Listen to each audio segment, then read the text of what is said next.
राधे राधे दोस्तों। आज हम जानेंगे राधा अष्टमी की व्रत कथा।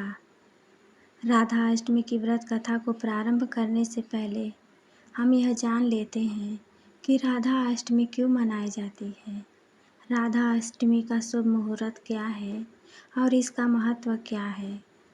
तो आइए शुरू करते हैं। शास्त्रों में श्री कृष्ण की प्राण प्रिया के रूप में वर्णित राधा रानी की जन्मतिथि श्री कृष्ण के जन्म के 15 दिन बाद मनाई जाती है, जिसे राधा अष्टमी कहते हैं।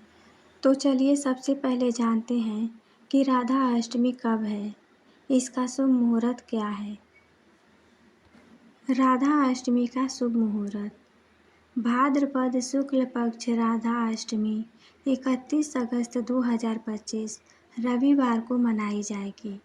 मध्याह्न समय में 10:42 से 1:14 तक रहेगा। अवधि 2 घंटे 32 मिनट की है। अष्टमी तिथि प्रारंभ होगी 30 अगस्त 2025 को 10:46 पर और अष्टमी तिथि समाप्त होगी 1 सितंबर 2025 को 12:57 पर। इसी के साथ ही हम लोग यह भी जान लेते हैं कि क्या है राधा अष्टमी। राधा अष्टमी हिंदू पंचांग के अनुसार भाद्रपद मास के शुक्ल पक्ष की अष्टमी तिथि को मनाई जाती है। यह पर्व श्री राधा रानी के प्राकट्य दिवस के रूप में मनाया जाता है। धार्मिक ग्रंथों के अनुसार इस दिन वृषभानु जी को एक तालाब में खिले कमल के पुष्प के मध्य बालिका राधा प्राप्त हुई थी। यही कारण है कि इसे राधा जयंती भी कहा जाता है। तो चलिए इसी के साथ हम लोग यह भी जानते हैं कि क्यों मनाई जाती है राधा अष्टमी। राधा अष्टमी को देवी राधा के दिव्य प्राकट्य की स्मृति में श्रद्धा और भक्ति से मनाया जाता है। यह दिन राधा कृष्ण की भक्ति में लीन होने, आत्मिक प्रेम और आध्यात्मिक उन्नति का प्रतीक है। मान्यता है कि इस दिन व्रत रखकर और राधा कृष्ण की पूजा करके भक्त उन्हें प्रसन्न करते हैं और उनके जीवन में प्रेम और सौभाग्य और शांति की प्राप्ति होती है। इसके बाद हम यह भी जानते हैं कि राधा अष्टमी का महत्व क्या है। यह पर्व राधा रानी की भक्ति और उनके जीवन श्री कृष्ण के प्रति प्रेम की अनुपम भावना का प्रतीक है। व्रत और पूजा के माध्यम से भक्त अपनी मनोकामनाओं की पूर्ति हेतु देवी राधा का आशीर्वाद प्राप्त करते हैं।